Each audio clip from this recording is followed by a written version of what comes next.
Hi there, this is Derek from Civic Coast Auto, and today we're taking a look at a Honda Civic EU1 that was bought at auction here in Japan. Is going to be exported to Canada. Now this is kind of interesting that we're doing one of these cars because just recently we did the EP1, same body style, Honda Civic Type R, and we have the video of that on the channel. This one here is just the regular 1.5 liter commuter car version of the vehicle. 1.5 liter VTEC engine, basically the same thing as the Honda Fit, as far as I know. Not a lot to say about this. It has a single coil per cylinder. It has a fairly narrow head, as the modern Hondas do. No rust inside the engine bay here. The coolant and the oil look fine. Gonna lower the hood here. One of the world's weirdest hoods. Look at how far up. Oh my gosh, that's difficult. Look how far up the hood goes. It's almost vertical. We're shooting this one at almost nighttime because it's the last one of the day. In fact, I was supposed to shoot 8 of them today, and I'm coming in on Saturday in order to shoot videos because I couldn't get them done throughout the week.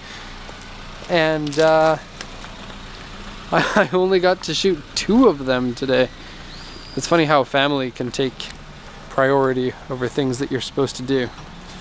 Now this one has the standard hubcap wheels, 15-inch wheels on there. The design of this one's pretty good. You get a lot of room in the back, a lot of room inside the car. It doesn't have a central tunnel that most even front-wheel drive cars have. You know, that hump that goes between the passengers in the back. This car doesn't have that, so it has a completely flat floor in the back there.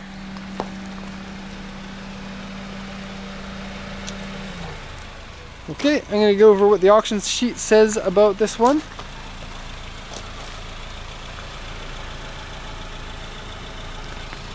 And so let's have a look. It's a 2001 with 76,387 kilometers on it. It's an original white, and this is called an IE model. I don't know what that signifies, but it is a 5-door with a 1.5, and so that's probably what it is.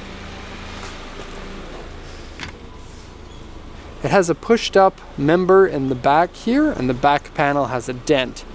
Now, that leads me to believe it's been rear-ended. I couldn't find any damage to the rear end. The auction sheet also mentions corrosion on the underside, and I couldn't find that, other than some little spots, as you can see, like there. You can see one. You can see a few more there. You can see probably a little bit more there. That's about the extent of what I can possibly see.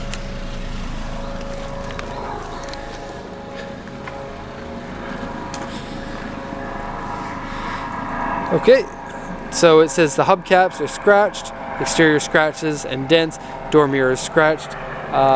The one on the other side is scraped worse than the average door mirrors are, has been touched up with touch-up paint. Front windshield rock chip, underside surface rust and corrosion. I'm going to show you quickly the underside here so you can see what that looks like. I did poke my head under there for a while, couldn't find anything.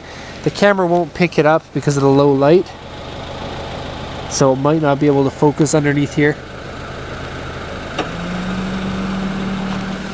Everything I can see looks tidy, other than those orange spots in the back, which look like they can be addressed pretty easily. Interior dirty, seat dirty and wear, headliner dirty, trim dirty, steering wheel rim ripped and wear. I actually didn't find that. Let's take a look and see if I can find it now. Here's a preview of your interior. Where's the steering wheel rip that they're talking about? Well, if it is ripped, it's not ripped anywhere that I can feel. Huh. Weird. Dirty, dirty, dirty. Dirty car. It's really not that bad. You know, a dirty car you can clean up. Once you buy a car, a used car, you should be cleaning it up anyway.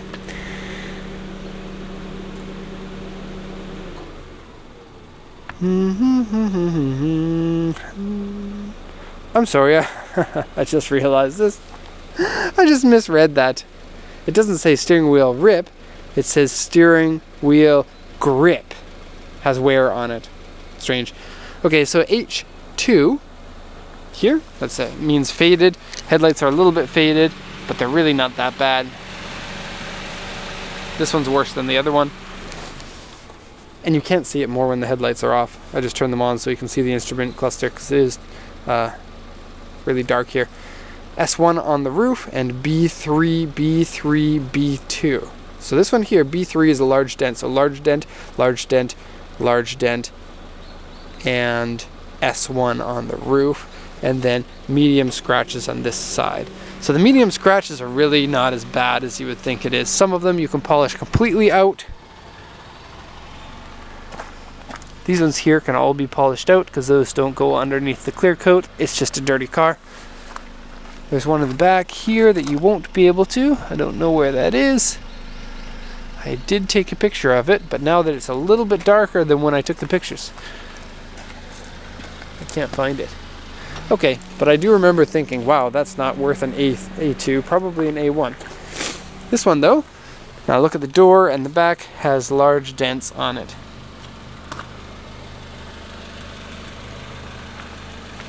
And you can see, if you look here, there's a touch of rust in there. So my recommendation is a wide body kit and just hide it. Don't tell anybody. Okay, you have a touch of rust right here as well. That one wasn't mentioned on the auction sheet. Spoiler. Okay, so taking a look inside. Big, big, big trunk. You can fit twice as much stuff in here as you can in a 300 ZX or Supra. Spare tire, no rusties down there. Everything is tip-top shape. The floor mat is really nice and soft still with no pilling.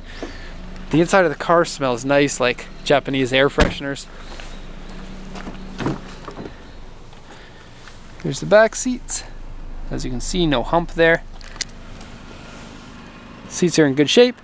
And the way that these seats work is these ones fold up here, and the top folds down to give you completely flat from the back of these seats all the way to the back. And then there's enough room to lay down in there for a 5'10" person like myself. And yes, I have done that in this car. Not this one, in my version of the same car, which is hiding right now. And I'm not going to tell you why it's hiding until a little bit later. But there is a good reason for that. Okay, standard Honda fare in here. You have basic seats, basic dashboard, basic steering wheel, a box here, and a cool little armresty thing that flips down and then flips like this so that you can armrest it up, or you can not armrest it up. Mechanically, everything works fine. It has pole. Let's go look at pole. Doesn't work. Well, it works with help. There we go. Thank you, pole.